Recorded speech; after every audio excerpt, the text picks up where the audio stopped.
Hey everyone, I'm Dr. Ava Remington. I've been practicing urology and men's sexual health for over 20 years now. And I can tell you that in all that time, the number one complaint I hear from couples sitting across from me in my office isn't about stamina, it isn't about size, and it isn't about any of the stuff you see in those late night infomercials. It's this: Doc, I want to make her feel good, but I honestly don't know what I'm doing wrong. And that right there, that honesty, that willingness to learn, that's exactly why you're watching this video right now. So let me tell you something that might surprise you. About 70% of women report that they reach their most intense climaxes, not from penetration alone, but from skilled, attentive finger work. Your hands, gentlemen. Those 10 fingers you've been using your whole life to fix things, to build things, to hold the people you love. Today I'm going to teach you how to use them in a way that will absolutely blow her mind. And I'm not talking about some locker room nonsense. I'm talking about real medically grounded techniques, backed by anatomy, neuroscience, and 2 decades of listening to what women actually say behind closed doors. We're covering 5 core skills today. But before we get into any of that, we got to talk about the 2 things that come before everything else. And I mean everything. The first one is consent. Now I know some of you just rolled your eyes a little. You've been married 30, 40 years, you're thinking, Doc, she's my wife, we're past all that. But here's what I've learned after 20 plus years of practice. Consent isn't a one-time conversation. It's not a checkbox you tick on your wedding night and never think about again. Consent is an ongoing dialogue. It's checking in. It's reading the room. It's asking, does this feel good? And actually listening to the answer. I had a patient a few years back, a retired firefighter from right here in the States, married 42 years to the same wonderful woman. He came into my office frustrated because intimacy had become this awkward, silent thing between them. Turns out, he'd been doing the same routine for decades without ever once asking her what she actually liked. When he finally started asking, started really communicating, everything changed. She told him things she'd been holding back for years, not because she didn't love him, but because nobody had ever made it safe enough for her to say it out loud. So yes, consent matters. And it sounds like this. Can I touch you here? Is this pressure okay? Do you want me to keep going?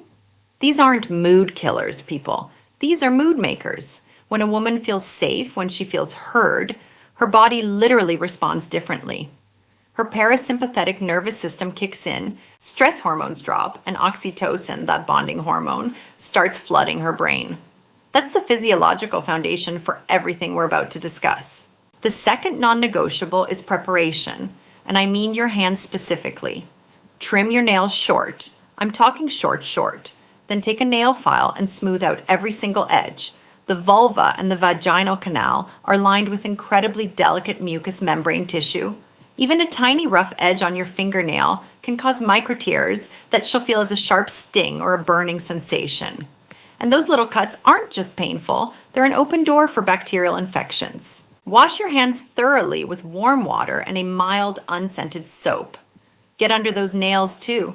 Take off any rings, watches, anything on your hands. And here's a pro tip that a lot of guys overlook. Have a good quality water-based lubricant within arm's reach before you even start. Look for something that's fragrance-free, paraben-free, glycerin-free. The fancy stuff isn't necessary, just make sure it's gentle. You'd be amazed how many couples in their 60s and 70s tell me that discovering a good lube completely transformed their intimate life. Natural lubrication changes with age and hormonal shifts, and there's absolutely nothing wrong with giving nature a little assist. Now, one thing I get asked a lot in my comments section, and I love this question because it shows you all are really thinking about this. What should I put on my hands to keep them clean during? Great question. The answer is simple. Wash before, and if you're switching between different areas of her body, especially if you've touched anywhere near the back door and you're moving back to the front, you need to either wash again or switch to a fresh glove. I keep a box of nitrile gloves in the nightstand, and I recommend my patients do the same. It's not clinical, it's smart. E. coli from the anal area getting into the vaginal canal is one of the most common causes of urinary tract infections and bacterial vaginosis in women. A 2-second glove change can save her a week of antibiotics and misery. All right, let's get into the good stuff. Skill number 1, the full body warm-up. Here's the biggest mistake I see guys make.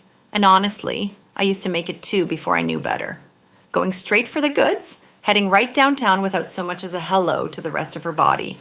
Listen, for most women, arousal isn't a light switch. You don't just flip it on, it's more like a wood-burning stove. You gotta build the fire slowly, layer by layer, before it really gets going. Start as far away from her genitals as possible. Kiss her lips, her neck, that little hollow at her collarbone. Let your hands wander down her back, over the curve of her hips, along the outside of her thighs. When you get to her inner thighs, slow way down. That area is packed with nerve endings, and the anticipation you're building is doing real physiological work. Her blood flow is increasing to her pelvic region.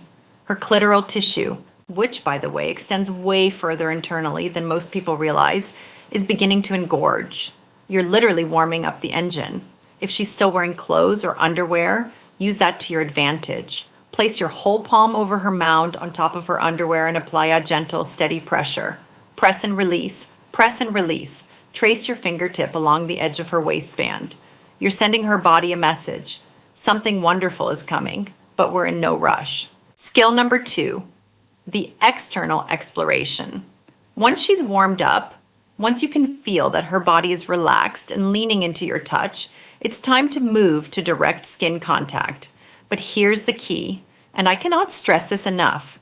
Start soft and stay soft.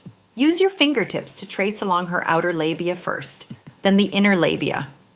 Think of yourself as an explorer mapping new territory, not a guy on a mission to find one specific spot.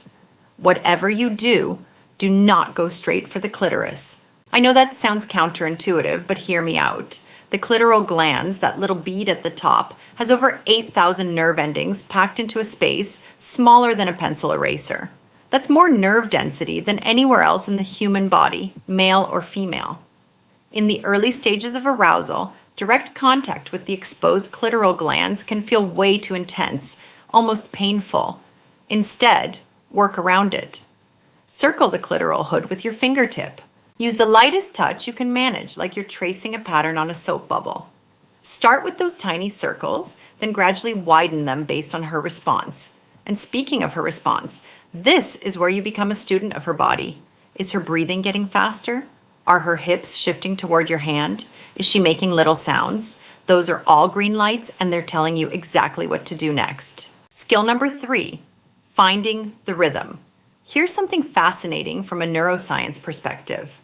The human brain craves pattern and predictability when it comes to building toward orgasm. Random, unpredictable poking and prodding actually works against arousal because the brain can't lock onto a sensation long enough to build on it. So once you've found a motion she responds to, commit to it. Try slow, consistent circles just outside the clitoral hood, either clockwise or counterclockwise. Maintain a steady speed for a while before making any adjustments. Another great technique is long, smooth strokes from her pubic mound down toward the vaginal opening and back up again. This stimulates the entire clitoral structure, not just the external part. You can also try a figure 8 pattern around and over the clitoral hood. If she seems to enjoy broader, softer contact, use 2 fingers side by side, your index and middle finger. If she responds more to focused pressure, use just 1 fingertip for precision. And here's where the communication piece comes back in. In a soft voice between kisses, ask her, a little softer or a little firmer? Is this speed good? Higher up or lower down? I promise you these questions don't break the mood. They build trust. And trust is the single most powerful aphrodisiac that exists. Skill number 4, internal exploration. Now this is where a lot of guys get it wrong because they've learned everything they know from adult entertainment, which, let me be very clear, is about as realistic a depiction of female pleasure as a Fast and Furious movie is of actual driving. Just because she's wet does not mean she wants penetration. Vaginal lubrication is an automatic physiological response to arousal. It is not an invitation. Always ask first. Would it feel good if I slid a finger inside? If she says yes, apply plenty of lubricant to your finger and start with just 1. Slide it in slowly, very slowly. And here's a critical step that most guys skip entirely.